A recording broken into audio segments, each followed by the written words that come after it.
Hey, what up? This is Zach Guilford from Midnight Mass, and you're listening to one of my favorite podcasts, Pop Culture Pastor. Pop Culture Pastor. So, Dave, last week we did our fantasy draft. We did.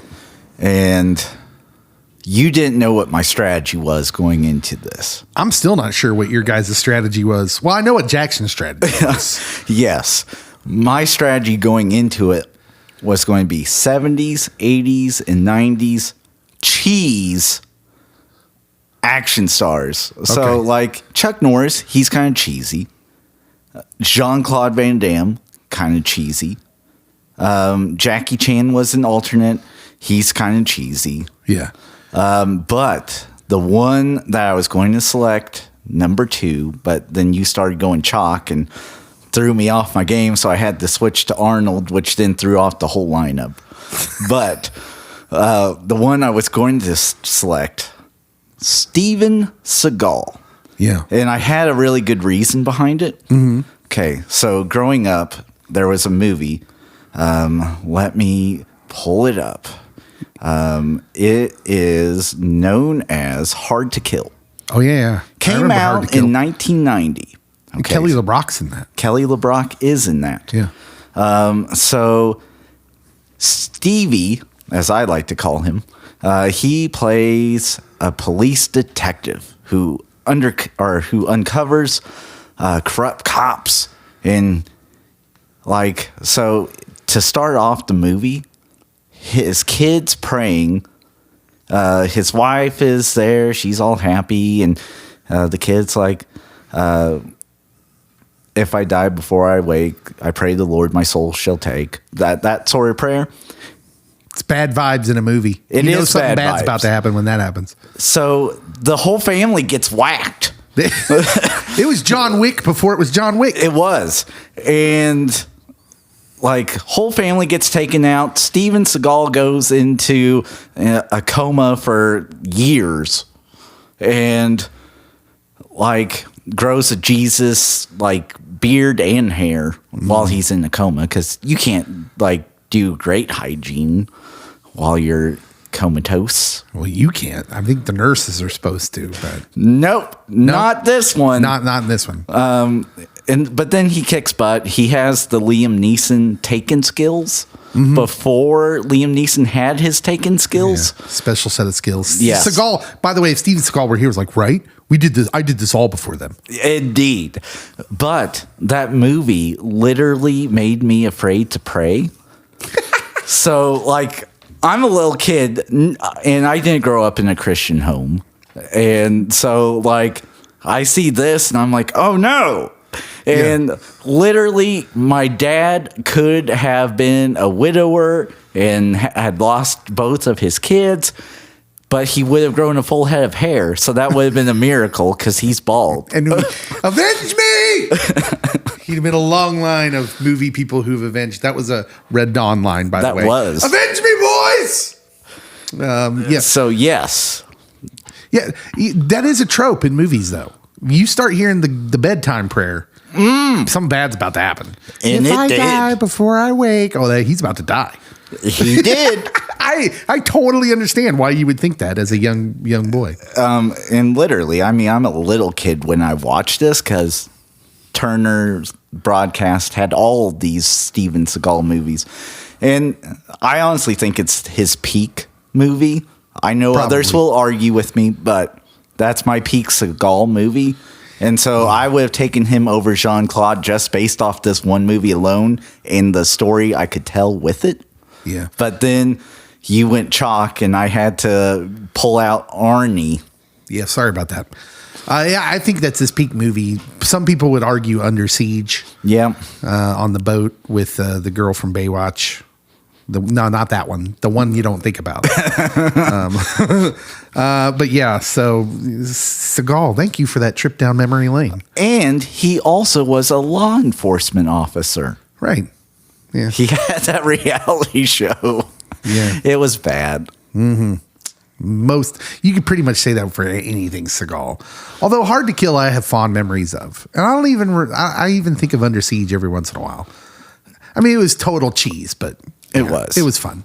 Welcome. This is Pop Culture Pastor, the podcast, and I'm Dave. Cody's here. I am. And we're here again to, because it's that time of the week. It's time to drop another pod. I should say Cody by far and away won the voting. It was all on the strength of Jet Li. I don't know what it was. That post went kind of viral. It did. I kept getting notifications, and I'm like, who is liking this? So many people liked yours. There were 33 shares. As we sit down to record, that post has been shared 33 times, and tons of people voted. I didn't even count them up. You were so far ahead. But I think maybe Jackson probably got second. Jackson got the black vote, which DJ was very heartbroken about. If you don't know, we are Caucasian and DJ is African American, and Jackson totally stole a bunch of the African American action stars last week. He picked them in our action star draft, and he totally won the black vote, from what I could see. Well, it was a very political move. That's like some politician stuff I could make a connection to if I followed politics. But no, he did good with his picks. Yeah, it was fun, and I can't wait till we do the next one. I can't wait till I get a steak dinner. Yeah, today we're doing wait. What steak dinner? What are you talking about? DJ said the person that won, he would take to Texas Roadhouse. Did he really? Yes. Oh. Check the tapes. Okay, we might have to go back to that. We're here today. We're going to review the new Hunger Games movie, but first we got to get to the news. There was so much news. There was. I didn't really know what to go with here. You did send me an article sometime at the beginning of this week. And you sent me... I've sent so much. This article about the Smallville creators said something. You said someone would find this interesting. I don't know who. Yeah. And I said, oh, it's me. I would totally find this interesting because, Smallville's a show obviously that ended quite some time ago. But there's this real cultish kind of following. Oh, yeah. And if you talk to these people, they'll tell you it's their favorite iteration of Superman in TV or movies. That's a bold statement, but I do know several people that have said that. It is pretty bold, especially if you watched it past season 3. But the creators were talking, apparently, and the first 3 seasons did not include the character of Lois Lane. And at the time, there was a popular fan theory about Chloe, who was played by Allison Mack, who in Smallville High School was kind of the Lois Lane of the high school. She was very into journalism, and she had that kind of plucky attitude and all that.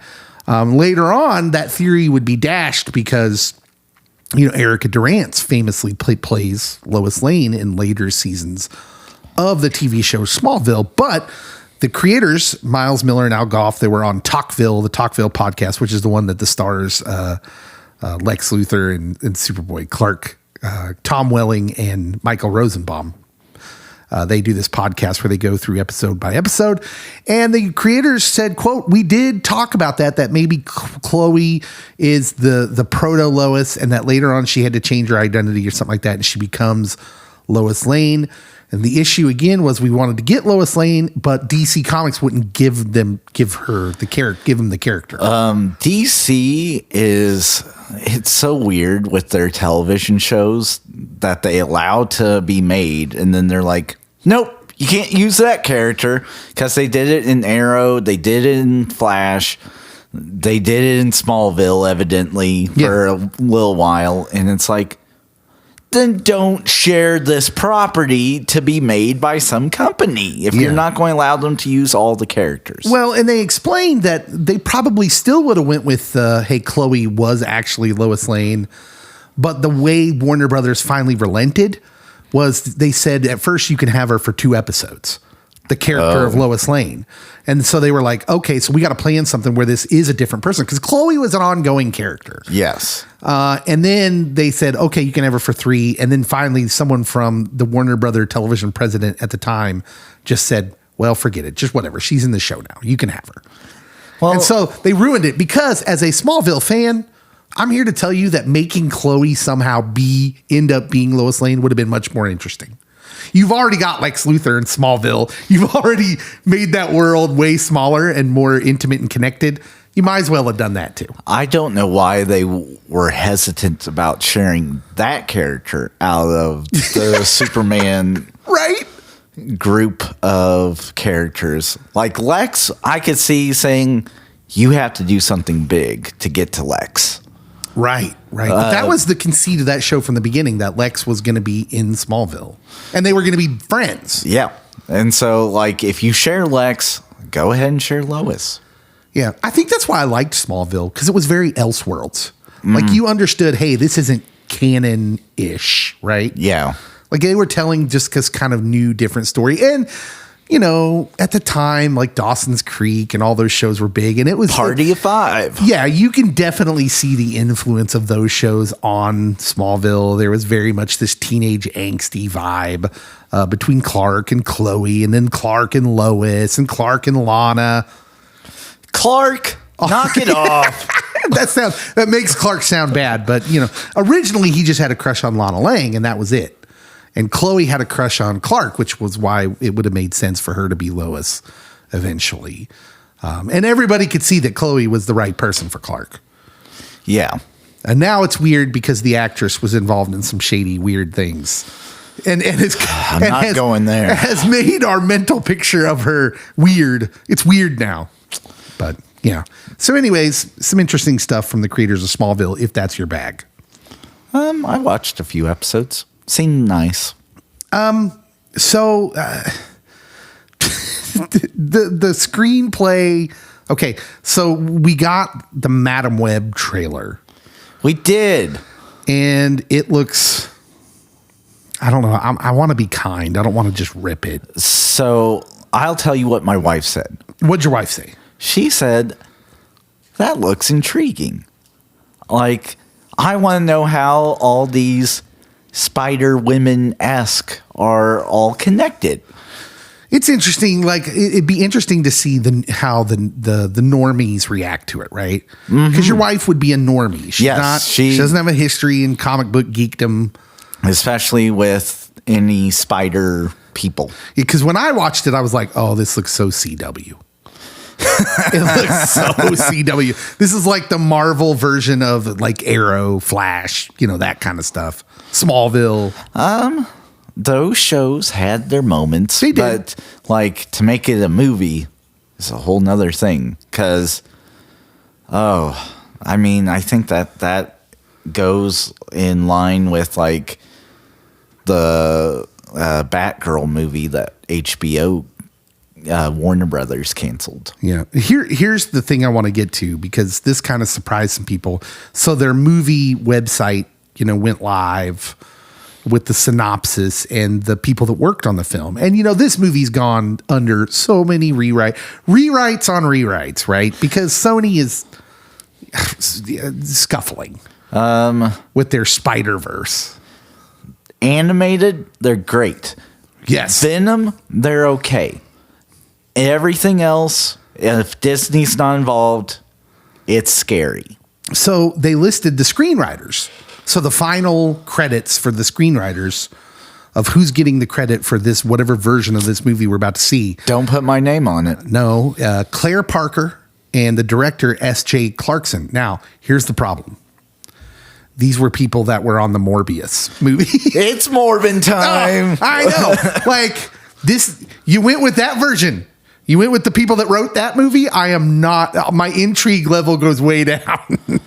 Maybe they being Sony thought it was more of a casting issue with the flop that was Morbius. Yeah, I don't think so. I mean, Jared Leto is sort of respected, or at least he was at one time. Now he's just, I think he's kind of weird. Everyone just thinks he's weird. I just wanted to stick to making music. He's like that uncle you hope doesn't show up for holidays.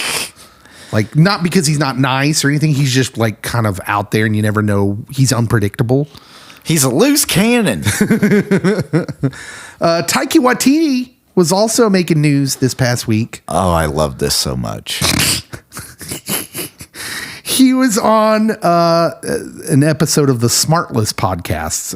That's Jason Bateman, Will Arnett, and Sean Hayes podcast. That's quite the trio. Yeah, which we have yet to be invited to. Shocking.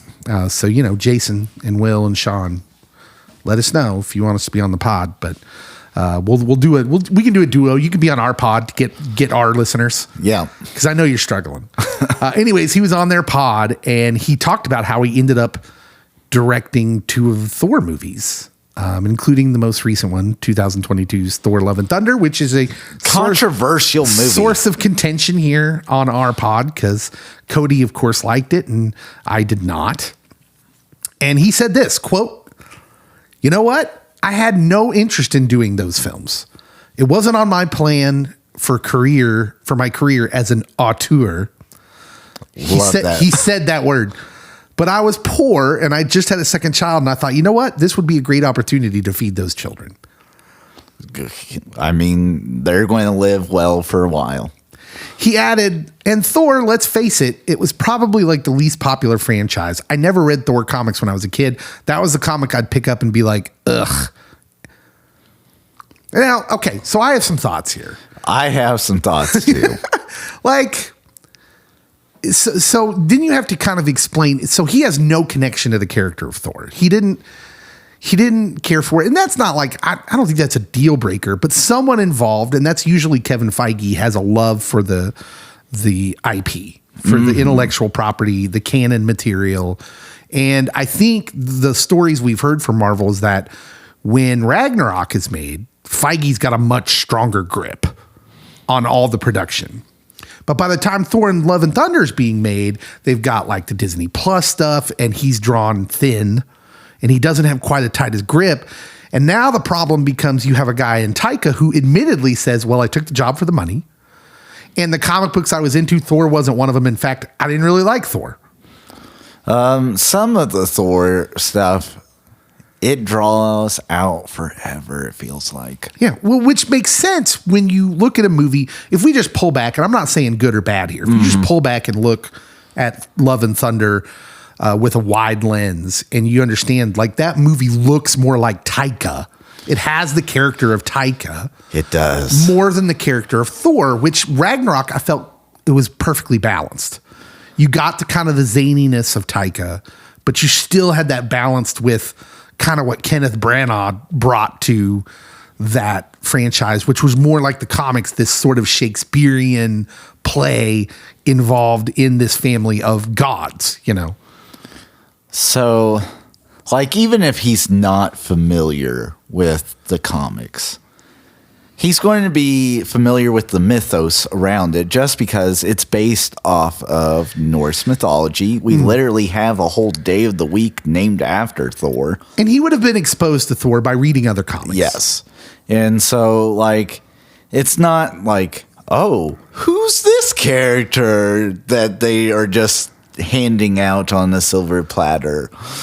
I guess I'll cash in. Well, he said, after he said, and then I did some research on it, and I read one Thor comic or 18 pages or however long they are, and I was still baffled by this character. And he said, or how, like, he referred to it being long, like, kind of like you did. And I just thought to myself, like, yeah, I don't know. It's so different. Like, like, if you just want someone to make a good movie and you get Scorsese under contract, Scorsese is going to make you a quality film, because for all the jokes we've made about Scorsese, he really cares about the material. Oh, yeah. So you can sit here and say, well, Killers of the Flower Moon was probably too long for me, but you can't say he wasn't passionate about it. Literally, he might be more passionate than anyone in the United States. Right. And that comes through when you see the movie, whatever your critique of it. And so the Thor: Love and Thunder movie, like, I just think you can see the moving parts here of how this could have been a disappointment to real, like, comic book nerdy type people who love the character of Thor. Like, if you're just a fan of Thor in the MCU, it's probably not as big of a deal. And that is part of my logic, is like, within the flow of the MCU, and especially considering, like, Endgame when we first get reintroduced to Thor, he is a couch potato, a slob, like down on his luck, has no motivation. So it makes sense for him to start off kind of still wondering, longing for purpose. And I can see Taika being one that's like, well, let's have a Thor Jane Foster movie. Yeah. For what it's worth, Taika was really contrite in this pod, in this interview he did. He said, he was self-deprecating. He said, by the time they get to him, he said, there was really no place left for them to go. If they called me in, this is really the bottom of the barrel. He said that he wishes them well and that I would never feel like they're cheating on me. We're in an open relationship, he says. And it's like, if they want to see other people, I'm happy for that. And from the rumors we're hearing now, like there was just some rumors that came out today about another Thor movie, how they want it. Marvel wants it to be more serious, which, I think if they listen to the criticism, the critique of the last one, that would probably be the knee-jerk reaction. But for what it's worth, Taika is taking it well, but also like, well, he got his money. He's throwing a little shade here, being like, I didn't want to do it in the first place. I just wanted the money. And which is like the ultimate thing to say to a nerd to make them mad. I do want to discuss this with people like our friend Matt, who are really invested in Thor. Yeah. And the MCU. And I mean, literally, Ragnarok is usually in most people's top 3 or 5 of MCU movies. And a lot of people have it number 1. So, like, how do you wrestle that this was just a paycheck job and from some schmuck that didn't read the comics? Yeah. And he captured like the essence that, so 90s Thor, I feel, because the comic books in the 90s had a lot of influence from our action movies, our action stars, and it was all about kicking butt and taking names. He was constantly giant muscles for the dudes, all roided out, and like he was constantly throwing lightning all over the place. And so when you get Thor near death and seeing Odin, and Odin's like, "Are you Thor, god of hammers?" And then it dawns on him, "Oh, I have the power of thunder." And then he just starts kicking butt and taking names. Yeah. So that connected with me and like my comic bookness with Thor. For what it's worth, I think Ragnarok being on like a lot of people's top 3 of MCU movies is definitely deserved. And I think what Taika and whoever else, whether it was Feige and whoever else had the creative control, I think what they did there was so great because it's one of those movies in the MCU where they combined multiple stories from the comics into one. So that like, it's not just the Ragnarok story, which is a story that's probably been told multiple times in the comics, which is interesting because in Norse mythology, it's cyclical. It is. So they just revisited that kind of with Loki, this idea of the Ouroboros. So in Norse mythology, there's literally a snake, a serpent that goes around the entire universe of creation eating its own tail. Yes. And so Ragnarok is a cyclical thing. Anyways, that's just some nerdy academic stuff right there. But they combined the Ragnarok story with like this totally unrelated Hulk story. And combined it well. Like it was kind of seamless and I remember when I heard that they were going to do the Gladiator Hulk story, I thought, well, how's that going to work? And boy, it did. They did it great. And I don't know, maybe they just caught lightning in a bottle. Maybe, I don't know. But I loved Taika's run, but I love a lot of Taika stuff. So I just might be a Taika fan. Taika might have been one of the most frustrating pop culture figures for me in the last couple of years. But I have to admit, I kind of love Taika. I just like how he is, how laid back he is, how like he's not someone who walks around like carrying all the cares of this on his shoulders, right? He's just out there being Taika. Yeah. And I kind of respect and dig that. He's not Marty trying to preserve cinema. No. He doesn't care what movies you make. Just make the movies. Make your movies. I'll make mine. That's Taika. Yep. He's like the anti-Scorsese. I like that. Let's just stick close to Marvel because there was a rumor, and this came from My Time to Shine Hello on Twitter or X. That's a thing. Yeah, well, okay. So a lot of these scoopers, they don't use their real names or pictures, obviously. And so My Time to Shine Hello is an account on Twitter that is well known among the scooping world. Scoops. I would say that I don't know why I say she's a she, but maybe it's because of the little cartoon picture that's associated with the account. So I just say she. 50%. Sometimes they're right, sometimes they're wrong. Yeah. But they reported from their account that Cillian Murphy from Oppenheimer is Marvel's top choice to play Doctor Doom in the MCU. And I just wanted to point that out here in the show and say, dear 6-pound, 7-ounce baby Jesus, don't even know a word yet, but still omnipotent. Please make this happen, please. Because he would be perfect. You know what? I imagine Cillian Murphy is a lot of different studios' top choices for a lot of different projects. That is fair. That is a fair assumption. For what it's worth, I think Cillian Murphy has said things before that he'd be interested in doing a Marvel movie. He did 3 terrific DC movies. Maybe the best trilogy of cinema history. Yeah. Maybe. Yeah. Some would say.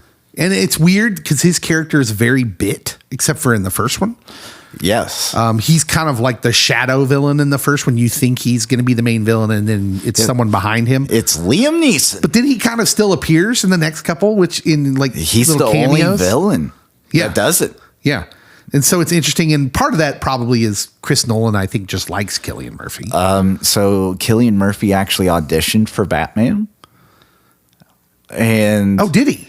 He got to wear the suit and everything. Wow. The frame was a little small for what Nolan was looking for. And then Christian Bale also showed up. And Chris Nolan's like, well, we got to find him a role. Yeah. And so Scarecrow became the role. Like, you know what's amazing about what Nolan gets there in those Batman movies, the Dark Knight trilogy? Imagine that's your choice. Oh, you get to choose. All right, you're making a Batman movie or movies, and here you're going to choose between Cillian Murphy and Christian Bale as your Batman. Pfft. Man, those were really good movies, weren't they? Going back and looking at the cast of people who are in it, it's phenomenal. Yeah, really fantastic. And Cillian Murphy is like, I'm not holding out a lot of hope for this rumor because he's coming off Oppenheimer. He'll probably get nominated at least for the acting Oscar. He's going to be riding high. Like you said, he's probably all the studios' top choice. But oh my goodness, if he could be the choice for Doctor Doom, it would really, I think this would revitalize the MCU in a long way, go a long way in doing that, because if they can turn into him from Kang, everything's up in the air because they're kind of waiting to see what happens with the Jonathan Majors case. And I assume they've already kind of said, hey, we're not going to write Kang out. They may recast. There was some rumblings of that this week. But what they have said is they'll split the kind of concentration and focus into Doctor Doom to kind of take the stress off of that whole ball of wax, I guess. Now, I did hear a rumor that something with Mr. Major's contract that they might not be able to recast. Well, yeah, you know that.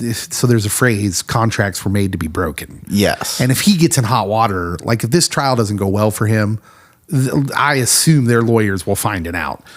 Because one thing I know about our world, Cody, is you cannot underestimate the power of corporate lawyers. This is true.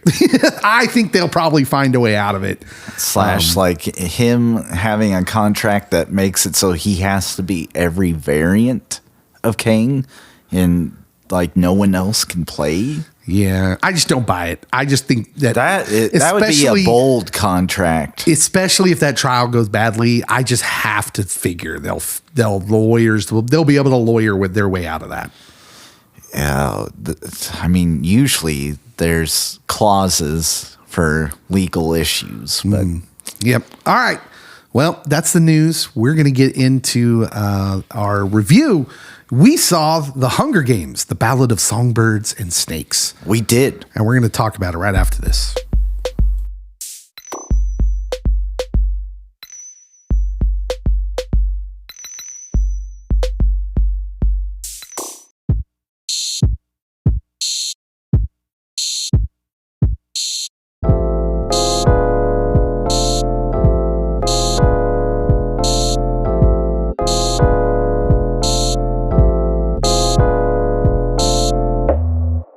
All right. Welcome back, Pop Culture Pastor. It's time for the main event. We're here to talk about The Hunger Games, The Ballad of Songbirds and Snakes. You want me to read the synopsis? Please. Here's the synopsis.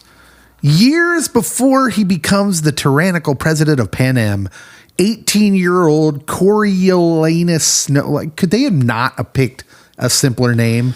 Corvallis Snow, coronavirus Snow, Coriolanus Snow. I'm going to trip over that the whole pod. He remains the last hope for his fading lineage. With the 10th annual Hunger Games fast approaching, the young Snow becomes alarmed when he's assigned to mentor Lucy Greybeard from District 12. Uniting their instincts for showmanship and political savvy, they race against time to ultimately reveal who's a songbird and who's a snake. This movie currently sitting at 65% on the tomato meter on Rotten Tomatoes. That would be the critics, the amalgam of the critic score, and 89% on the audience score. That sounds about right. Yeah, I think so. Critics generally, especially in the current context, a little bit harder on the IP stuff, the intellectual property stuff, the ongoing stories. So 65% I wouldn't say is terrible. That's rated fresh on Rotten Tomatoes. And the audience score is a little bit higher. Do you want me to read a couple of the little top blurbs? Sure. From a couple of them. So this was, let's see. Who's one you've heard of? This is Stephanie Zacharek from Time Magazine. I've heard of Time. She says it's really just a tired rehash, albeit an extravagant one, this time with less appealing characters. As dystopias go, it's a real bummer. She looks older. I don't know if that matters. The first how many ever movies they made?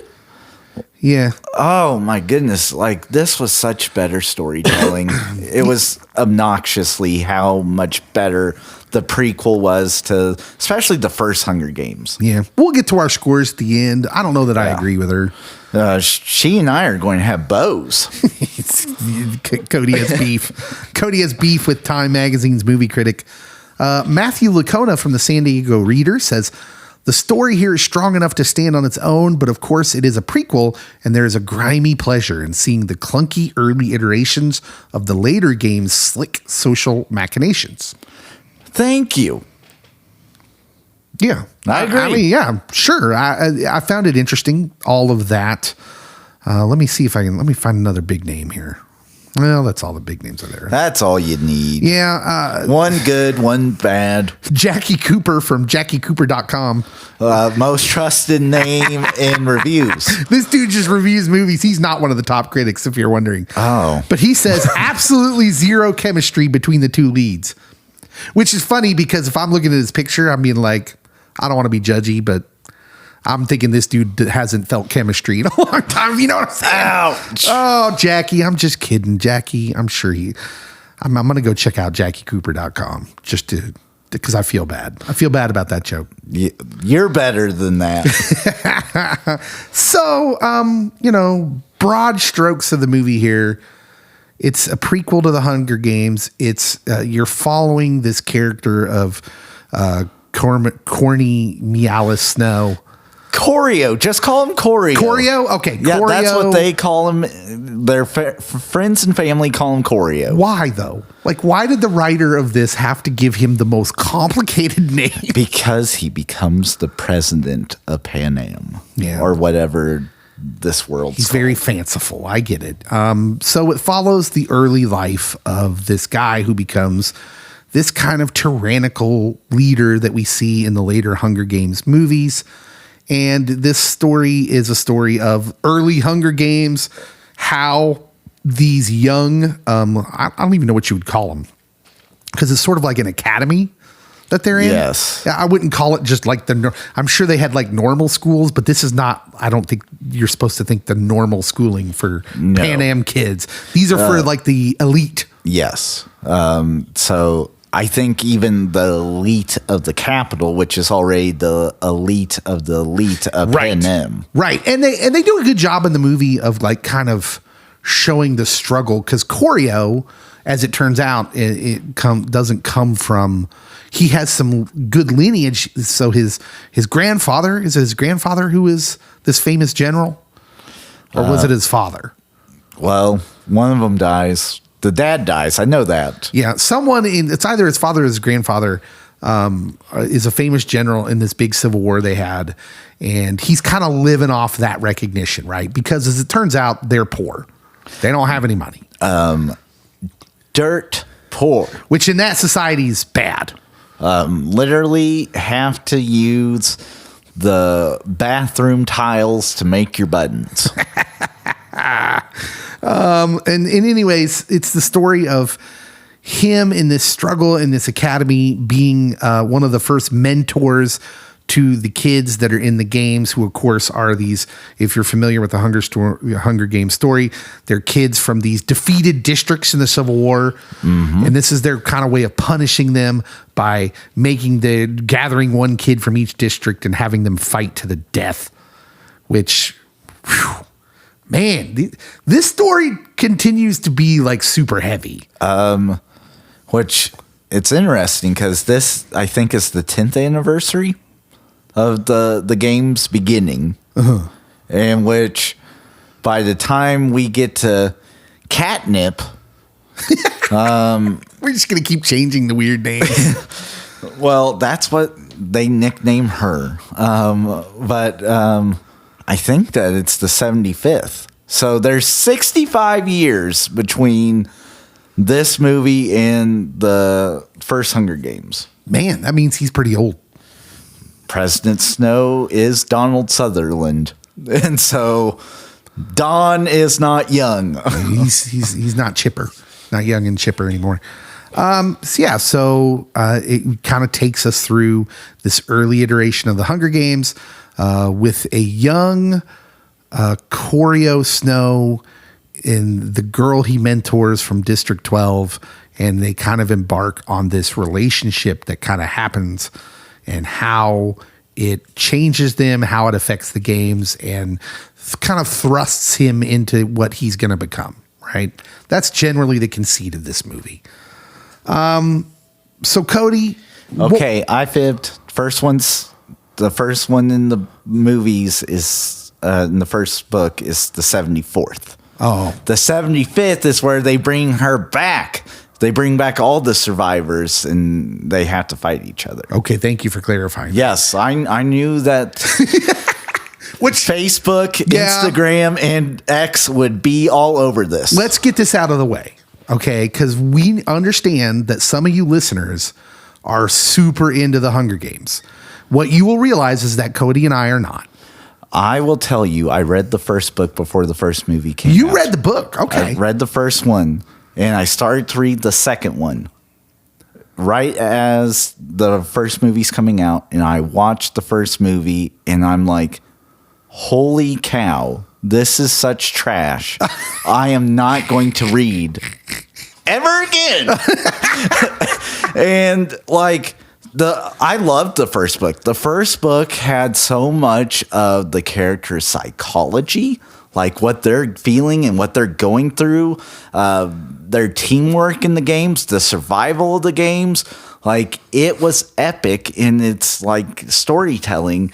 And then in this movie, you get this Mod Podge product of, well, Katniss made it through. Don't worry. Yeah. We really wanted to get our wives on the pod because they're both really. My wife read all the books, as I'm assuming yours did. Oh, multiple times. And would have a lot to say about this, but neither one acted really interested. Leah was tired. Yeah, totally understandable. So what you get is us. And like, look, let me tell you my kind of experience with the Hunger Games movies. Like I said, my wife is really into them. She was excited about this movie coming out. So I watched all the old Hunger Games movies with her. And I didn't read any of the books, though. And I remember them as kind of like cotton candy. When I watched them, I was intrigued and into the story. But the minute we turned the TV off, gone. Right? Yep. Like I have a vague remembrance of the story, but I don't remember a lot of the specifics. Because I just, you know how that is. I'm entertained by something, but at the same time, I'm not super into it. So that first movie I was really into. I'm like, I'm into this book. I gotta see this movie. It's the it thing right now. And I'm a brand new youth pastor at the time. So like my whole youth group's reading it. Yeah. And they start running together for me because like that first movie, I mean, just explodes with like the dystopian YA stories, right? I mean, there was the Divergent movies and the Maze Runner, and just pretty soon they're all over the place. And my wife wants to see them all, right? And they all start running together for me. I'm just like, oh, is this the one with Jennifer Lawrence or the red-haired girl, or is this the dude Dylan O'Brien that's trying to get out of a maze? Like, I'm not really sure. Like, they all kind of run together for me. But I will admit, when I was watching them, they had me. I was interested in the stories. So, like, it was this book franchise that I decided if a movie is coming out about a popular book series, I'm not going to read it. Oh, wow. Like, so when their mom was bagging on the Dark Tower movie, it was good because I hadn't read it.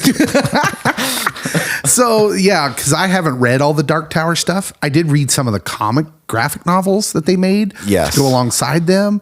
And so, yeah, for me, the Dark Tower movie, that's a great example because I was sort of into it and was only disappointed knowing that, like, they wrapped up the story knowing that, oh, man, they could have just kept making those. Oh, yeah. And for me, the part of that was sad was, oh, you had a great cast, and I wanted to see those guys keep playing those characters. But you're not getting it. But like En Vogue said, never going to get it. Never going to get it. Indeed. So the Hunger Games, the Ballad of Songbirds and Snakes. Let's get into it. Cody, what was good? So I actually really did enjoy this ensemble, this cast. Yeah, that's exactly what I put on my first one. Hey, we're matching us here. Yeah. Yeah, there really wasn't a weak point. No. And I'm not going to lie, I did really appreciate the casting of the girl with Down syndrome. Oh, yeah. Wasn't that wonderful? It was good to see her acting, but it was also heartbreaking to, like, we're going to punish the districts and we're going to take your people and even your people that have special needs, disabilities. We're going to take them and you're going to witness their downfall. Well, and that is like, pull on the heartstrings. I'll tell you what, this movie and this story is heavy. It's heavy, and that character, they wrap up a lot of that in that character because what you're supposed to see there is the indiscriminate way they take from the districts, and they don't care if your kid's not a fighter. And so they take the meekest kid, not the weakest, the meekest, someone who's doesn't have a violent bone in their body, and they throw them into that situation. It's just heartbreaking. From the moment you see her on the screen, your heart just sinks. And that was what I'm sure the makers of the story wanted. That was the reaction they were trying to provoke. Oh, yeah. But you're right. They were all good, and she was wonderful.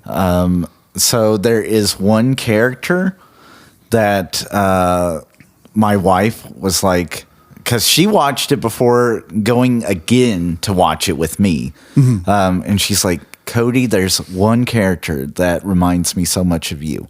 And then it's one line that he says.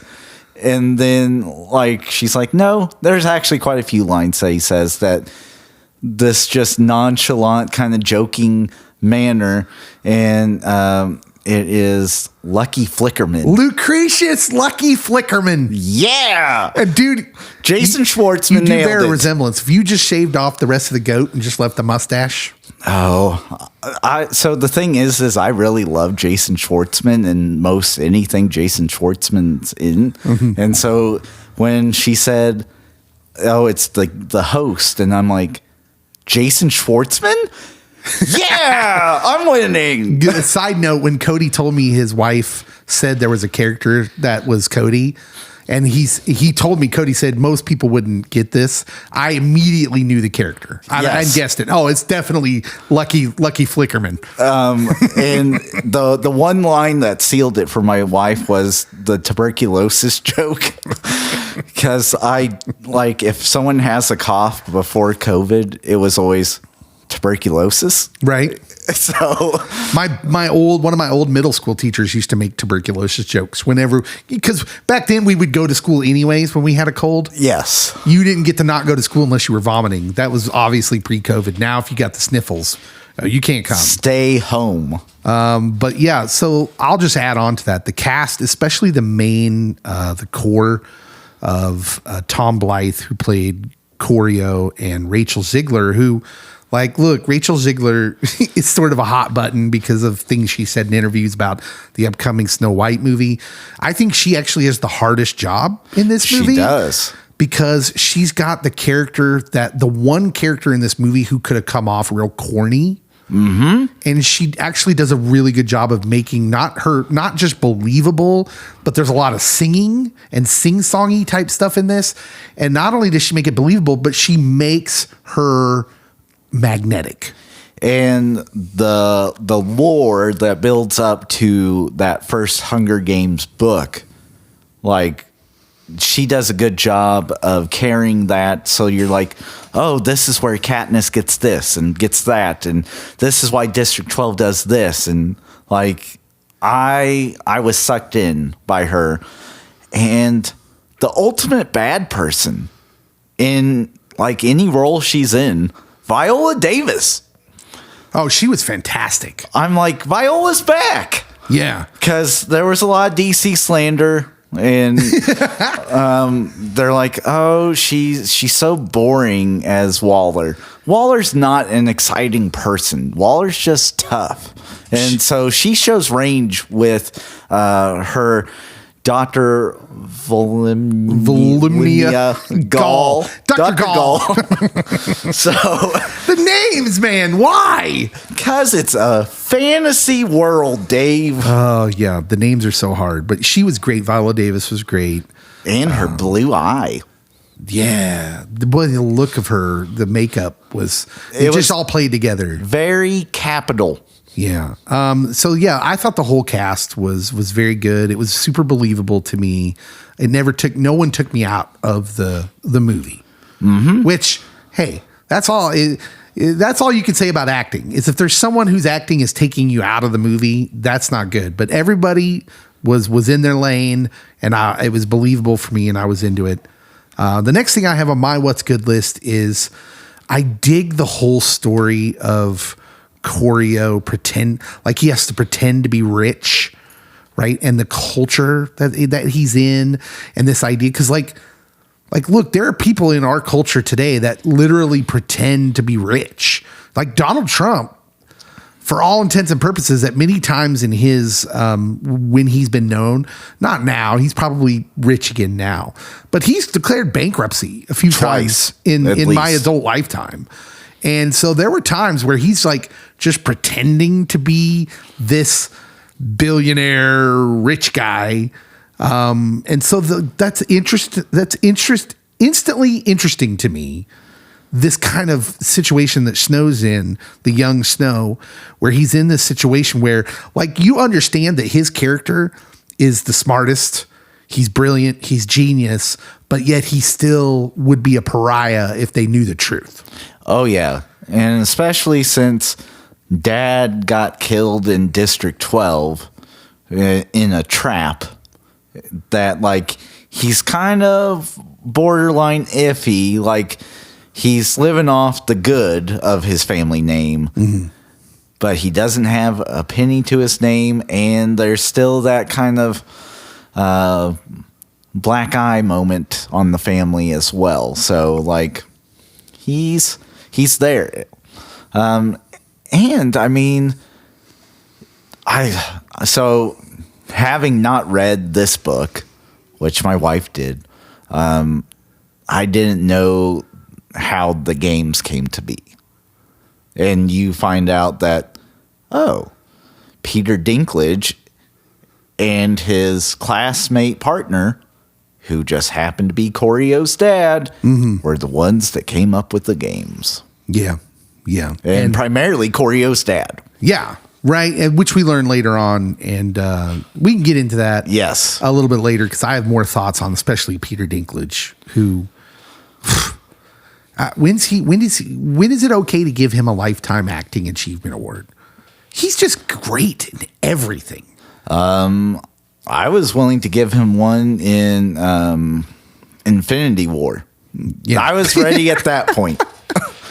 The next thing on my what's good list, the proven trope usually seen in teenage romance high school comedies, the fake jockish rich kid who falls in love with the nerdy theater girl trope is in heavy play here, right? So you got the kid who's like in the in crowd, but if they knew the real him, he wouldn't be. And then he falls in love and risks it all with the nerdy girl who is supposed to be like somewhat unattractive because she's so poor or so into the arts, but really is super attractive. And like that trope plays out over and over again. So I dig that. I digged seeing that trope kind of play out in this world, which is a way different world than we usually see that trope in. Yes. And so that was just something I wanted to point out because I loved it. I was here for I also like the trope of there's the outsider kid who is trying to play by the rules of the popular crowd, but yet he still has a heart. Yeah, and it's really okay. So in this story too, where he's the son of like the people. So he's like the richest Yes. of the rich kids, and so him having the heart is sort of a trope, like you said, where he's rejected. He's basically Tony Stark. So his family makes all the money off the war And making weapons. They're not from the capital. Yeah. They're from District 2. Originally. Yep. But now they're the richest and everyone like kind of sucks up to them. And here's their kid who's like, oh, we're terrible. We're awful. We are. And it's the Tony Stark is kind of in that trope. And yeah, that was good too. And he was good. Josh Andres Rivera is the actor. Again, super believable, bought it all the way. And that's hard. Like, you know, I talked about it with Rachel Ziegler. I think it's harder for an actor when you know your character's in this like tropey kind of place to make the character your own, to make it believable.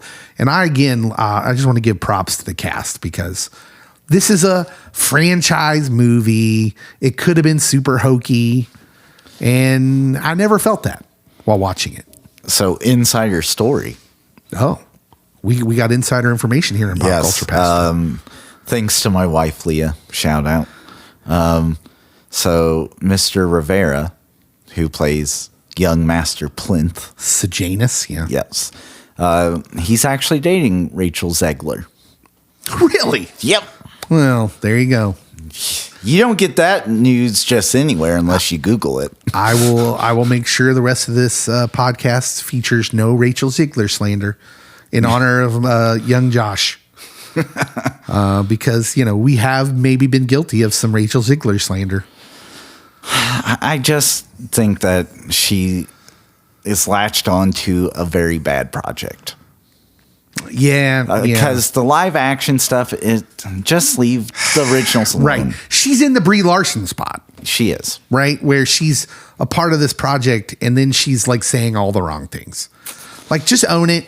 You're doing something with Disney. Just own it and say the things we expect you to say. We understand that the story doesn't quite match up with the current context. We get it. Mm-hmm. Anyways, do you have anything else good that you want to point out? Let's see. I will say the imagery of the Capitol and like District 12 and outside District 12. It was very fitting in what I thought it would look like, although not being aware of how primitive like the early games were, because like by the time you get to Katniss, they're in a gigantic facility that has like all these different barriers and terrains, and it's more like the Running Man at that point. Yes, it's a production. And so this, I mean, it is like, oh, we've cleared out a football field. But we don't. Someone tried to blow it up. Yeah. And there's no grass, but good luck. Yeah. So there's like nowhere really to hide until they blow up the place. And then it's like, oh, well, yeah, you can go in these tunnels. I love that they don't even try to clean it up or anything. Nope. It's just like, yep, they just still throw them in there and let them start the killing. But it makes sense if they're thinking about like, well, no one really views the games. And so like, it's kind of an iffy thing if we bring it back. It's like your favorite TV show.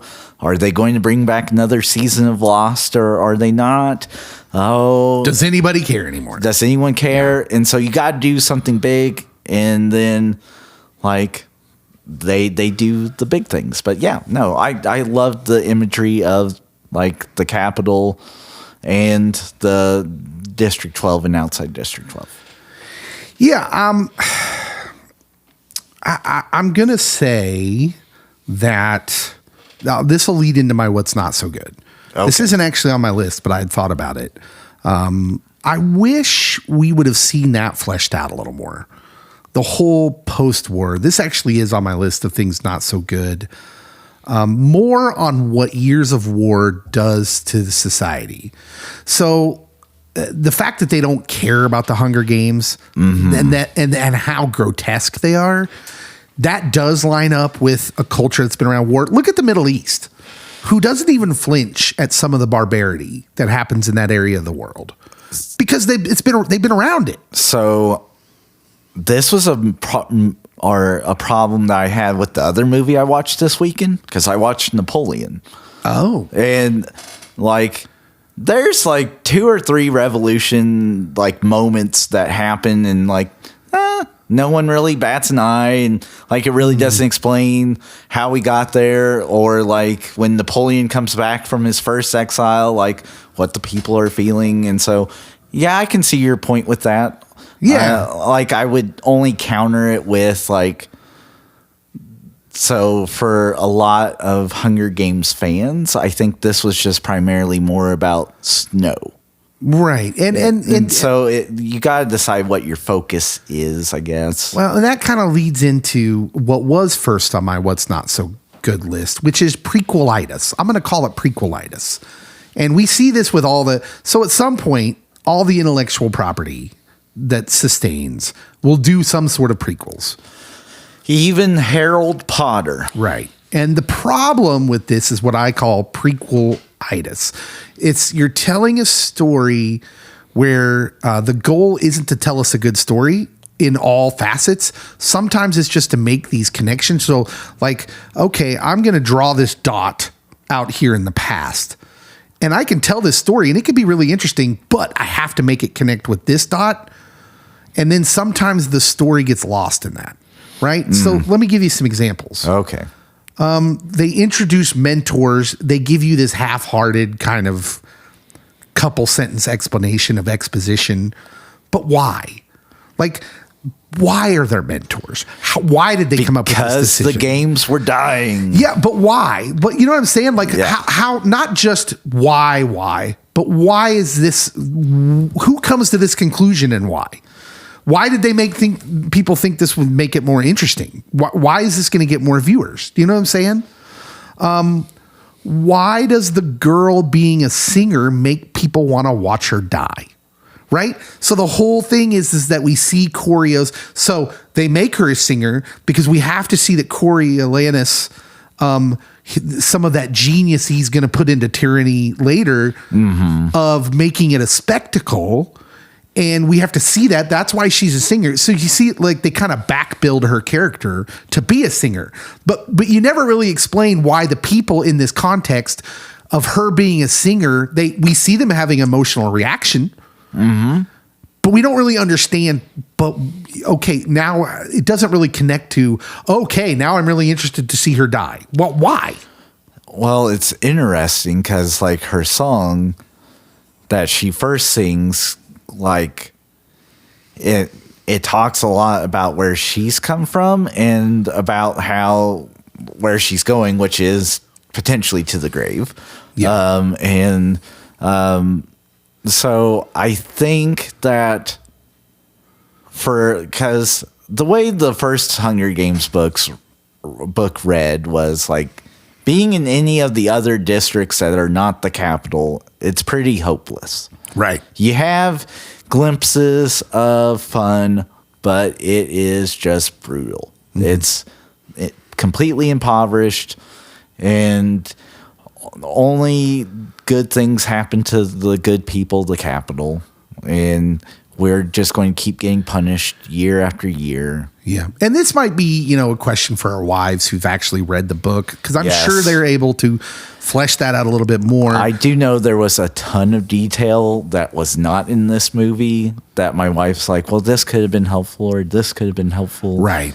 But that's what you get with any book. Yeah, and especially a prequel in the movie sense. And there were probably a lot of examples I could have pulled out there. Those were just a couple that I thought of immediately of, like, I don't know that all the dots are connected of telling me, a non-reader of the book, why. But why? Why is that the obvious conclusion they come to? And why does it make people want to watch? You know what I'm saying? So I kind of went a different route. But coming out of this, I actually thought this is what a lot of IP should do. Okay. Explain. Because if the primary focus is Snow, how did Snow get to be this man that has survived being poisoned like 100 different times, puts on these cruel games, somehow rises to power and becomes president or ruler over Panem, those sorts of things. Like, how does he get here? I'm actually intrigued by that, because they play up the Katniss President Snow story quite a bit in the book, but also in the movies. They play it up huge. And why is he so fascinated with the girl from District 12?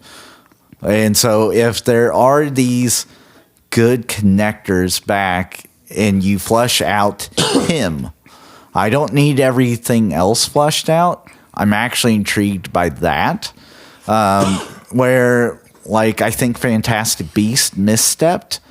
I mean, Newt, Eddie Redmayne's fantastic at whatever he does. Yeah. But that movie was so boring. But I care about Dumbledore. I don't care about Newt. Right. Or I care about Snape. Like, give me one of the main side characters. Yeah. And so, like, going forward, I honestly think if they want to do another prequel, show Haymitch's games. It would have been like if they centered the Star Wars prequels around, like, someone in the squadron, the Red Squadron, right? Yeah. I see. I think I see what you're saying. That makes a lot of sense to me. And yeah, I think that's good. Let me ask you a question, though. Do we get enough of a sense? Like, are you convinced that you saw enough to see him, like, really care about Lucy? So do they do enough with that? There's definitely moments that you're like, oh, it's the will they, won't they thing. Oh, they're about to kiss. Oh, they're holding hands. And so I think, like, because it's broken into 3 parts. Part 1 and 2, I think they do a good job of that. Literally, by the way, they stopped the movie, put up the title card. Yes. Part 1, Part 2, Part 3. Yeah. Part 3 is when they're in District 12 / outside the district, and that feels rushed. So, Yeah. like, they didn't nail the landing, but I think they did everything in the air well. Yeah. Leading up to it. It's not bad, for sure, their relationship. I just wish I would have seen a little bit more from his point of view of like, okay, we definitely see you're infatuated with her, but like, let me see you. It would have made the turn at the end, the climax, so much more powerful to really get inside his head of why he kind of falls for her. Yes. You know, and I don't know that they stick that very well, but it wasn't bad. Yeah. So I think it's by the time that you get to part 3, you've had quite a bit of movie. And so it's like, you got to draw the line somewhere, or we're having Killers of the Flower Moon again. On the same theme, I'm not sure they really do enough to show us why he loves Sejanus so much, why Sejanus is his best friend. We're just made to understand that he's his good friend. And then again, when the kind of turning point happens in their relationship, I don't feel it has enough of an impact, because we see a 30-second scene of him crying and dealing with it. Yeah. But I never really felt convinced of like, why, how did they become friends? What's the bond? Like, for me, and I mean, I inferred that definitely. Right. And I know that readers and fans will. That, like, so Sejanus is an outsider, but he's a wealthy outsider. And so, like, instantly you have to draw to him. Where Corio is actually, like, insider, but he is an outcast within the inside crew because he's poor. And that's a big thing in the capital. If you're poor and you're like down on your luck, you're not that far off from being shipped out to one of the districts. And so, like, especially considering how Sejanus thinks differently than everyone else, and Corio clearly thinks a couple steps ahead of his peers. And, like, what I would compare it to is like the whiz kids that go to Harvard, like the school that they're at. But these two are unique kids from a group of highly intelligent kids. Yeah, Corio's Will Hunting. Yes. Right? He's the guy that shouldn't be there, but he's brilliant. And so, I think that he's drawn to him just because his past in his family legacy is completely different than everyone else, and he understands what it's like to be an outsider. He also is drawn to him because he thinks differently than everyone else, because everyone thinks, oh, I deserve everything that this world has to give. Right. Yeah, and they're so hollow. Oh, yeah. In which that is very on point with people in the capital, even 70 or 64 years later. Right. That, like, oh, they're very vain, they're shallow, they're hollow. That's them. All right, let's get into deeper themes. Okay. Because there's quite a few here. It was intense. I really dug the whole climax of this film, and in particular, the relationship between Corio and Lucy, deals with this thing where I'm going to call it, you are where you come from, right? Whether you can transcend that and get out of that, or whether you're stuck in it. Now, the lesson we learn in this movie is, no, they can't get away from it. Even though they clearly care about each other, they're clearly in love, it all really unravels in that third act, or at the end of the movie. Yes. Where we learn that no, Corio can't really love you more than his love can't transcend who he is. And he is Panem, right? He is this upper crust, this guy. And she's the same. She loves him, cares about him, but can't really get out of this, I'm the rebel. And so I'm explain to me if I'm reading that last scene right, where he finds the gun that he shot the guy with that was supposed to be disposed of, but found that they were keeping it. And is he seeing that like, oh, you're keeping something as collateral just in case this doesn't work out? Well, I think that growing up, there's a lot of people that's constantly trying to get you to trip up, in which he literally gets caught by Peter Dinklage's character. Dean Highbottom. Yes. Great name. So like, yeah, I think that's safe to say that he presumes the worst of people. And for him, she was above that until we get to the cabin. And like, oh, why is this here? Even though she might not have known anything about it, he's now on edge and thinking she was going to set him up, that this was collateral in case things go sideways.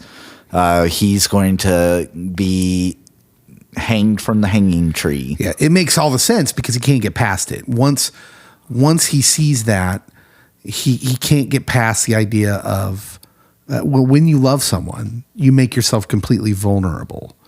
And when you do that, you can't be worried about, oh, is this someone who's going to try and kill me in my sleep? Right. You know, like, but it's weird because I think anybody that's married, in your wildest thoughts, sometimes maybe you wondered that. Oh, my wife was really mad at me tonight.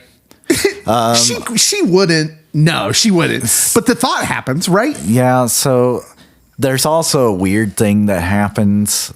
Like they get caught up on the number of people that he's killed. And I'm like, well, I think that once you're past one, oh, well. Well, and so, yeah, I think what's really cool about that theme, the deeper theme there is, that's a big deal in our lives. We just don't realize it most of the time about the indoctrination of where we grow up, where we live, its effect on us, because we don't really pay attention to all that because we don't get out of our space. We don't get out of our echo chambers. And so we don't really understand the level of indoctrination where we grow up is. A great example is I remember when the Israel-Gaza thing was first exploding here a few weeks back, I saw a video of someone with the news interviewing young kids in Gaza. And they were saying things like, I mean, these are like 8, 9-year-olds. They're saying things like, oh, if I saw a Jew, I'd stab them. I'd hit them with a car. And that seems pretty extreme to someone who lives here. But understand if that was you and you grew up there, you'd probably say the same thing. Like you are a product of the environment you grow up in. Mm-hmm. And I dig the exploration of that in this movie. Oh, yeah. Because we can learn things. We can learn like, oh, there are things that I do that I'm shaped by that I don't even realize I'm shaped by them. And for Choreo, especially, it's a fatal flaw that he can't overcome because that's what cost him. Well, it cost him his best friend from the Capitol. Then it cost him his GF. Yeah, what we're to assume is probably the love of his life. Yes, and which makes sense to why he takes a strong interest in Katniss. Which I wish they would have played it up more. That's why I wanted the end to be more. I just wanted more. So, like, Napoleon evidently has, like, an extra hour or two that Apple will release when it goes streaming. Oh, great. I don't need it. I'll tell you that. But you'd take an extra hour of this. I'd take an extra hour of this just to flesh a few things out. If they did that, I don't know if the director is like, oh, I want to really develop this chemistry between Lucy and Choreo. Yeah. Do you have anything deeper themes that you wanted to point out? So, like, I do when they're in the zoo. That's how I'm going to word it, because like all the competitors are put in a zoo to be on display. We're really not that far from like that as people. It doesn't take that many logical leaps to get there. And literally, Nazi Germany didn't just start off with concentration camps. They built up to this horrific model, and Choreo and Plinth both, like, they genuinely care about the competitors that they're mentoring, and they try to show humanity and grace in those situations. And we see where, like, oh, if you don't have that, the person that you're supposedly helping out, they're going to have just as much vitriol towards you, and then you die on national TV. Yeah. I think, it wouldn't shock anybody to say we're a lot closer. The real world's a lot closer to dystopia than utopia. Yes. I think what would shock people is just how close we could be. Like, this movie is dark, man. This whole series is dark, and you see kids die in brutal ways in this movie. Like, I didn't let my younger daughter go see this because of that. Like, she's very sensitive to violence, things like that. And I think people would be surprised just how much closer we are to dystopia. The human heart, how much closer it is to dystopia than utopia. And I think when you see it, you can't unsee it. When you go on X or /Twitter, when you go on social media and you see what the things people say about the group that they're not on board with, I mean, you can see that, we're not that far away. Oh, yeah. And in this movie, it really sticks out when there's moments of, like, genuine humanity and grace shown towards other people. And if you do look at, like, Twitter, X, I mean, DJ and I were talking before the fantasy draft last week, and there's, like, 2 quarterbacks in NFL recent history that just seem too nice, just too caring, and, like, we root for their downfall because, like, no one could be that perfect. Yeah, we're cynical. Yeah, and so, like, we're really not that far off from being more like the other people from the Capitol. Yeah, and even the quote unquote good people from the Capitol, they have flaws. We're all human. You are where you come from. You don't even know it.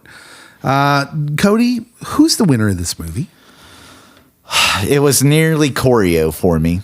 He was good. And Tom Blythe is the actor's name. It was nearly Lucky. Jason Schwartzman, always awesome. Because anytime he talked, I'm like, I am intrigued. Keep talking, buddy. But I went Viola Davis. Yeah. Because, again, everyone and their mom had been slandering her in D.C. with the Waller stuff. No, she was phenomenal in this. Like, she came across as, like, a perfect mentor for Snow and what he becomes. Like, you kind of see these characteristics of, well, I'm not going to fully let you in on what I'm thinking. I'm going to ask you, and I'm going to test you out. And, if you're lying to me, you're going to die. In which the snakes, that scene with the paper being turned in, she, like, that was classic Snow. And I'm like, you delivered it. Yeah, so her mannerisms were perfect during that whole sequence. Yeah, so telling this story, a prequel where you're going to focus on Snow, you need to figure out how he got certain things, certain characteristics. And we know he's genius and he's brilliant, but she is really perfect and really brings it out of, like, he needs to learn the will to do it, to do the deed, right? And she's unhinged. Oh yeah, like, so he's really the perfect receptacle for the will to do the terrible bad things for the win, right? And she's too unhinged to kind of control it. But he isn't. And so I think they did a great job with that part of the story. And Viola Davis, is one of our just greatest female actors alive, in my opinion. I agree. I am going to go with another one. It would be really easy to say. By the way, she has an EGOT. Of course she does. We bow down to Viola Davis to show proper respect to the EGOT. Yes. I think all of the young actors do great in this movie. The side ones, but then especially Rachel Zegler and Tom Blythe, who are the main core. But I think they're only as good as these like really great actors around them doing the smaller parts. You mentioned Viola Davis. We already talked about Jason Schwartzman, who's really good in this. My winner of the movie, I'm going to go with Peter Dinklage. Yeah, Pete.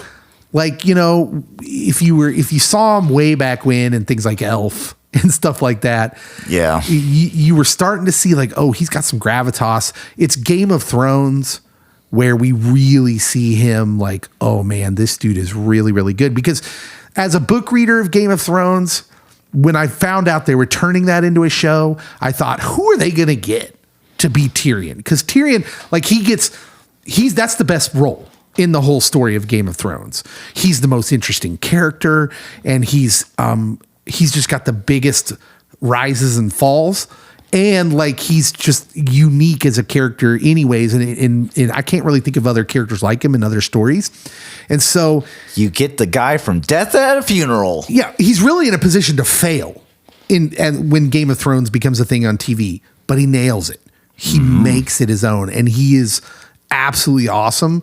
And so like when I went to see this movie and I knew he was going to be in it, his character comes on screen, he immediately brings gravitas to any character, even a character like this who's a drunk or a drug addict or whatever it is he's taking.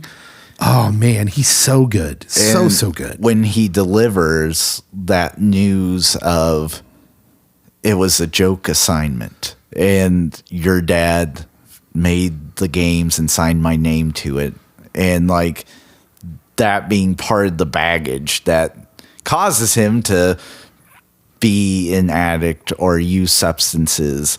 Like, oh, it like hit like a ton of bricks when he's delivering that, and you needed someone with some acting prowess to deliver it. Yeah. It's only because he's such a good actor, because I think it's a mistake they wait so long to tell you why he's being so mean and cruel to him. But if it was any other actor, it might have got played out too long. Mm-hmm. But because it's Peter Dinklage, you go along for the ride, and it's so good. Who's the loser of the movie, Cody? So that's tough. I honestly think I'm going to go Jason Schwartzman just because I wanted more Jason Schwartzman. Otherwise, it might actually be Rachel Zegler, just because she is this pivotal character in the whole lore of President Snow and Panem, and she kind of does get outshined in moments, and after the movie's over, she's kind of an afterthought. Like, she's a close, like, afterthought, but she's still not the first thing I'd go to. We don't even know what happens to her, and I don't know that the movie really cares. Well, the book doesn't care, or the book doesn't explain it. The book might care, but they literally leave it open to, because my wife described the differences between the book and the movie in this particular scene, but there's something that affects his initial vision, and then like the mockingjays are all around him making noise, and so he just starts firing, and you don't know what happens to her. Okay. And so it then lends itself to like further myth developing, because there's this rumored secret district. Oh, right. So yeah. Okay. My loser is going to be dystopian YA fans, because I think this movie kind of proves that this was the cream of that crop, that the Hunger Games movies had a better story, and that it really wasn't that we just wanted to see these kind of movies. It was that The Hunger Games was just a well done, interesting story that we were interested in, and all those other movies don't. And I think the sad part is that this did get some mixed reviews, and maybe this genre is, well, obviously ongoing intellectual properties having a moment right now anyways. Yes. There's not really any that are not struggling. Star Wars is struggling. Lord of the Rings is struggling. The one I mentioned before, Harry Potter, Fantastic Beasts, they thought after first one, we can make others. No. Don't do it. Yeah, they're struggling. So maybe it's just the moment. It'll be interesting to see what the final box office numbers are for this, because it is good and get good reception from the movie goers.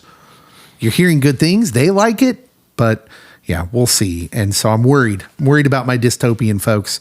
But some of that stuff we talked about does lend into the big question. And the big question I have, Cody, is, does this film deserve a sequel? Do you want a sequel? Okay, so I did tease this before, but yes, I do. And I want it to be Haymitch's games. The games where Haymitch survives. Oh, yeah. So Woody Harrelson's character is Haymitch in the Hunger Games movies. Okay. And so, like, give me that games, because they're going to be more advanced. President Snow will be President Snow by this point. Mm-hmm. He might be early years of being president. And so you're going to have a lot of cool things you can do. But give me that if you're going to make a sequel. I'm gonna edit that a little bit. Make that the third movie. Because a sign for me of whether I like a movie or not is how I feel at the end, what my thoughts are at the end. And immediately at the end, when they kind of show him in the Capitol and he's somebody now, I immediately thought, oh, I want to see the continuation of this story. I want to see him rising up through the ranks. I want to see, like, the story where there's rumors of Lucy Gray still being out there somewhere in this rumored hidden district, and that story and him dealing with that while rising through the ranks of Panem, right? Yes. And then you can get to those Hamish games maybe in the third one. Like, you know what I'm saying? Yeah. The desire, I think, is there for me. And if it's there for me, who's someone who's not that into Hunger Games, then I assume it's there for fans. And I think they would go see that. And I think this movie was good enough and told the story well enough where I'm like, okay, I'm intrigued. I want to see more. I actually like that. So yeah, make it a trilogy. I'm in. Make some more sequels to this specific movie. And it would be really cool if, like, you didn't announce Rachel Ziegler was in the next movie, but the whole movie would deal with, like, rumors, whispers, and then she shows up at some point, right? Mm-hmm. That would be kind of cool. I'm here for it. How many Mockingjays out of 10 are you giving this movie, Cody? I'll go solid 8. Yeah. I'm about a 7, but that's good for me. Like, I think it's good. I think Napoleon really brought the bar way down. Eat it, Ridley. Like, I could do a whole pod by myself on the downfall of Napoleon. Honestly, I wanted to see Napoleon until Ridley Scott made those comments towards the historian that kind of criticized some of the things they saw in the trailer. And his response to it was like, well, I don't want to see that movie anymore. I don't care. I don't want some fantasy take on Napoleon. I want to see the real Napoleon. You and I will talk after the pod. All right. What did you think of The Hunger Games Ballad of Songbirds and Snakes? Did you like it? Do you want to see more of it? How'd you like the actors? Did you agree, disagree with some of our takes? Let us know on the posts for this episode. As always, make sure you're subscribed, that you reviewed the pod. That helps us out. And follow us on all the social medias. We'll see you next time. Adios.